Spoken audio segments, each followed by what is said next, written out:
something, Your Honor. Please continue later, ha? Very Unahin muna natin. briefly, Mr. Chairman. Mr. Chairman, I'd like to raise a point of order which I hope the chairman will consider and did not rule upon it at this moment. Number one, when we subscribed our witnesses to tell the truth, the only the truth and nothing but the truth, it is limited only to what he knows based on his personal knowledge, what he knows to be and known to him to be known to be.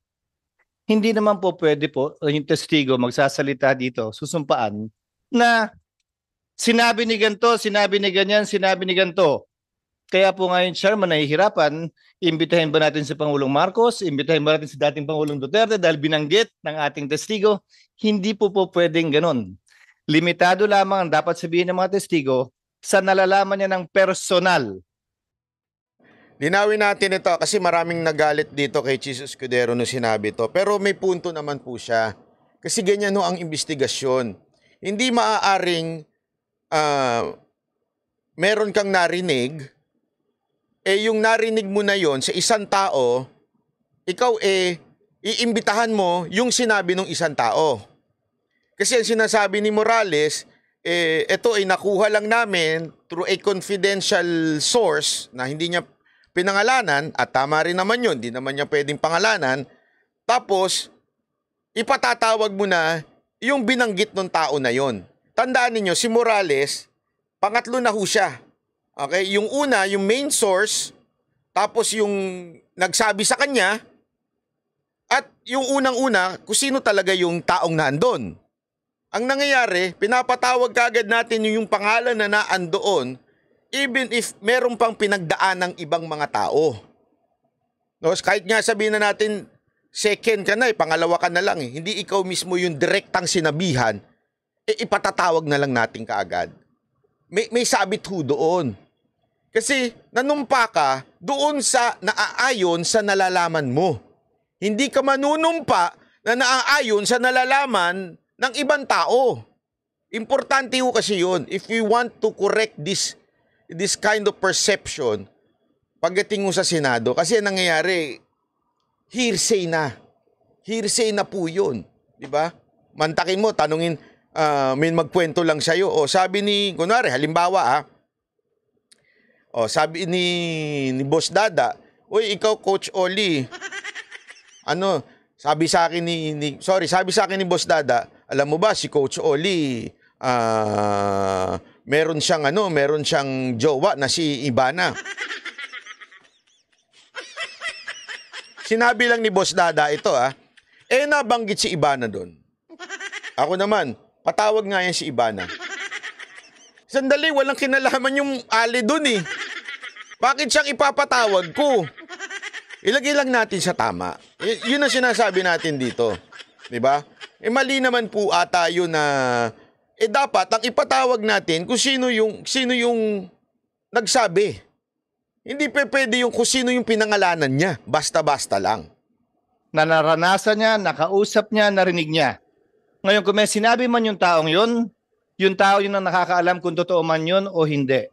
Bilang halimbawa, Mr. Chairman, binanggit niya yung kanyang informant na hindi na niya maalala. He is not testifying as to the truth of what the informant saw or said. Yung informant lamang po ang pwedeng makapagsabi nun, hindi si Ginoong Morales. So kung may papatawag po tayo, baka kasi akala nung iba kinakampihan ni Escudero yung ino-oppose niya si Morales. Hindi ho yun ang punto dito. Ang sinasabi lang ho ni Escudero dito, alam niyo naman ako minsan bumabanat ako kay Escudero. Kaya lang ilagay lang natin sa tama yung pananaw natin. Si Escudero, sinasabi niya, hindi pwedeng manumpa at sabihin ni Morales, adik yan. Kasi yung iba pinipuwerse.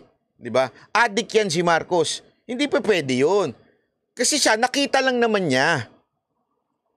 Kaya nga, yung iba, mali yung pananaw dito sa hearing na to na kailangan kundinahin si Marcos. Remember, that document does not mean guilty na si Marcos. That document is to investigate. Diba? Ang problema dyan, yung sinasabi ni Bato, yung pinigilan o bakit nag-leak yan. Yan tuloy, dahil sa pag-leak, pinigilan ngayon. Yun ang sinasabi dyan. Nililinaw ho lang natin ha, yung sinasabi ho ni Escudero. Yung nakahalubilo niya, kung maalala niya at babanggitin niya, yung informant. Para malaman natin, totoo nga ba yung sinasabi niya o hindi. Pangalawa, That's why binanggit niya si Guneo. That's why it's very important in every, alam niyo yun, sa husgado, importante, halimbawa, di ba may video? Alam niyo yung video, di ba? Mari, video. Yung video na yan, kailangan tawagin yung kumuha ng video. Para sabihin, ito nasa batas ho ito ha. Hindi ko ito inimbento at ito rin yung sinasabi nila Escudero. Ako, bilang kumuha ng video, kailangan sabihin ko sa korte, that video is mine, ako kumuha niyan at nakita ko talaga yon na nangyayari. Kailangan mo, kaya nila, kasi marami nagagalit, bakit daw hindi nagagalit sila, ba't hindi pinapangalanan yung informant? Okay? May punto naman na hindi pa pwedeng masisira. Siyempre, masisira naman si Morales dun sa informant niya. Pero, kaya hinahanap yun, kaya tinatanong yun, kasi yung informant ang may personal knowledge kung bakit nila nilagay o kung sino man yung naglagay ng pangalan ng mga subject na si Marco, si Maricel Soriano at iba pa mga artista. Sila ho ang may alam kung bakit nila nilagay yun. Gets ninyo? Yun lang ang sinasabi ko ha. Kung bakit nila nilagay yung pangalan na yun, sila ang dapat sumumpa at sasabihin nila, I will tell the truth, nothing but the truth. Di ba? Kaya nila sinusumpan, sinasabi nila, ako ang nagsulat niyan, tama yan sinulat ko, meron akong personal knowledge dyan. That's why hinahanap yung informant ni Morales. Ang sinasabi lang ni Escudero dito, hindi pa pwedeng si Morales ang magsabing, totoo yang nakasulat na yan. Hindi pa pwedeng siya lang. Unless, siya yung nagsulat. Nagigets nyo? Importante yun sa pagdinig. Importante rin yan sa husgado. Na isusumpa mo lang na totoo yun kung ikaw mismo ang gumawa noon o sa'yo galing mismo yung dokumento na yun. Kaya nga hinahanap kung kanino galing yung dokumento. Kaya dito pumapasok na napaka-importante na si Maharlika humarap sa Senado. Yung iba kasi dyan, nagagalit, o bakit nyo paharapin sa Senado? Para gurgurin. Mga tanga naman kasi. Kaya siya pinahaharap kasi siya po yung naglabas ng dokumento. So bilang ikaw naglabas ng dokumento, patunayan mo ngayon kung itong dokumento ba to, may personal knowledge ka. Sino nagbigay sa iyo niyan para sabihin nung nagbigay sa iyo, o ako, nanunumpa ako na totoo ang nasa dokumento na yan. Hindi pa pwede kasi yung, paano kunwari may sulat ako dito, ito, merong nagbigay sa akin, sabi sa akin dito, si Bato daw, kalbo, di ba? Binip nakikita natin si Batong kalbo, kailangan nating sabihin na, eto kasi, sinabi sa akin nakalbo si Bato. Malay mo kung nakawig lang yan. Kailangan ko sabihin, isumpa. Oo nga, nakita ko, kalbo. Lalo na kung hindi visible. Nagigets nyo? Halimbawa, hindi visible o hindi naman umaamin yung tao na ganun siya. Katulad si Maricel, di niya inamin, di ba? Na ganun siya. Kailangan, yung may alam na personal na si Maricel Soriano at si Bongbong Marcos ay adik, kailangan yun manumpa at sabihin niya, ako, nanunumpa ako, nakita ng sarili kong mga mata. Yun dapat ang gawin. Yun po kasi yung sinasabi ni Escudero dito. Itama lang natin. Kaya napaka-importante po ng ebidensya. Ako, dito ako naiinis kay Maharlika. Kasi, kung hindi ka pala ready sa mga binubulgar mo, pinapahamak mo yung taong na naandoon. Dapat naisip mo na yan bago mo binulgar. Kasi ako nga mga vloggers, ang dami kong natatanggap na mga ganyan, yung mga kung ano-anong impormasyon.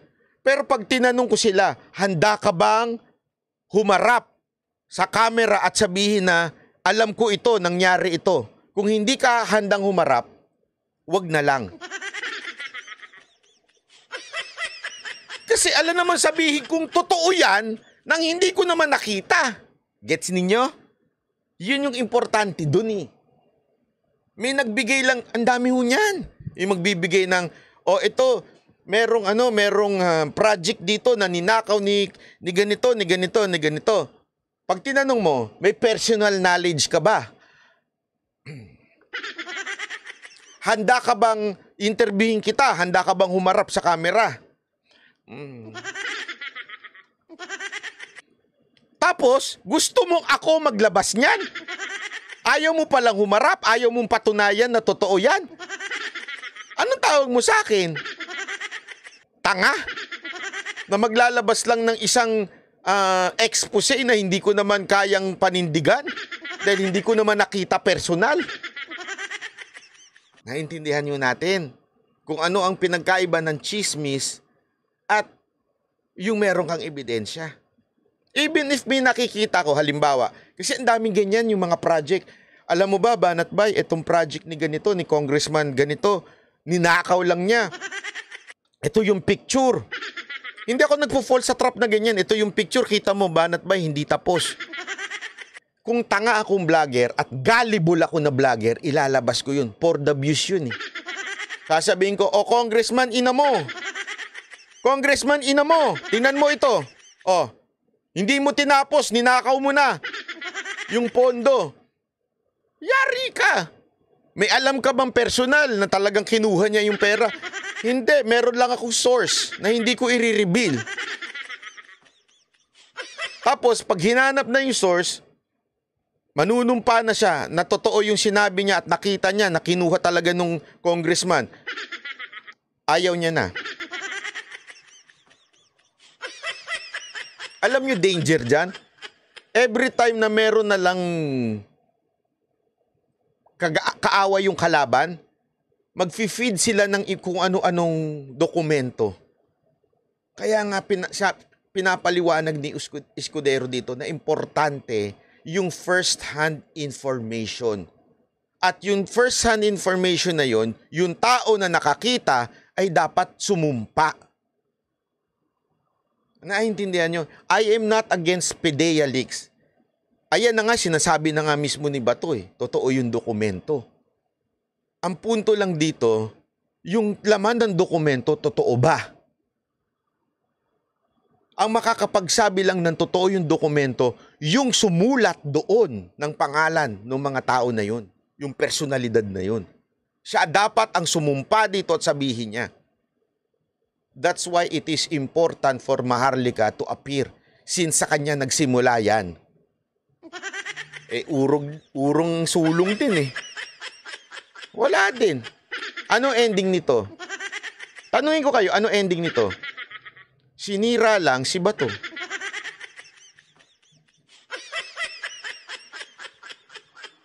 Yung matinding kaalyado ni Pangulong Duterte, iilan na nga lang na kaalyado ni Pangulong Duterte nasira pa. Now you would ask me why I consider that person as a Trojan horse? Alam niya kasing there is no ending to this. Tandaan ninyo. Hindi yan tao na yan nagsasalita ng walang payo. May advisor yan at sigurado ako abogado. Alam nila there is no ending to this. Bakit? Hindi naman pwede nilang puwersahin si Maharlika mag-appear kasi American citizen. Second, hindi nila pwedeng puwersahin si Maharlika ilabas ang kanyang source. Hindi pwede rin yun. So sa madaling salita, no one can force Maharlika. So walang ending ito. Ang ending nito, tinarget si Bato. Hello! Mag-isip tayo na mabuti. Hello! Isipin natin ng mabuti. na napasukan tayo ng Trojan horse. Kita nyo? Iilan na nga lang yung kaalyado ni Pangulong Duterte sa Senado. Pinagdudahan nyo pa. Sakit. Ang sakit, di ba? Oh. Ngatain ninyo yung katotohanan. Ngatain ninyo. Ang gadapan na binabanggit ang pangalan ng dating Executive Secretary. Ang imbitahan po natin kung pwede pa, pero ayon sa chairman ay wala na. Yung kiausap at kilala lang din niya. Si Ginoong Gadapan. Kasi alam mo, ang ending nito, lahat ng iimbitahan magde-deny. Lahat ng iimbitahan. Wala na. Pwede mo bang puwersahin yung inimbitahan mo? Eh, hindi naman si Ontiveros to si Bato. Kung si Ontiveros yan, wala na sa hulog. Sasabihin lang nung inimbitahan si Ochoa, wala akong alam dyan.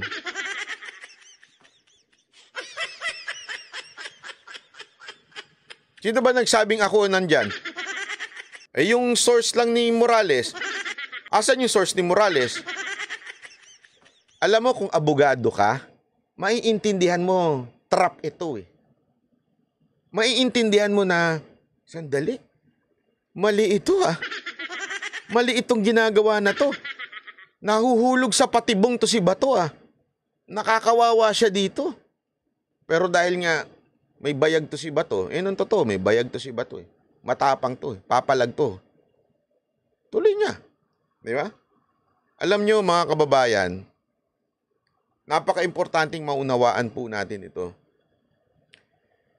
Kasi kung ikaw ay isang taong mababaw lang ang pag-iisip, yung makitid lang ang isip mo, mahuhulog ka talaga sa patibong. This is a trap. Ano trap nito? Ang ending nito, hindi naman natin mapapatunayan through that. Kasi sabihin natin, marami nagsasabi dyan, sasabihin nila, drug test na, drug test. Alam mo, isa lang yung sasagot nila, tapos na yun eh. Oh, kahit ulitin pa, maniniwala ba tayo? Maniniwala ba kayo sa magiging resulta niyan?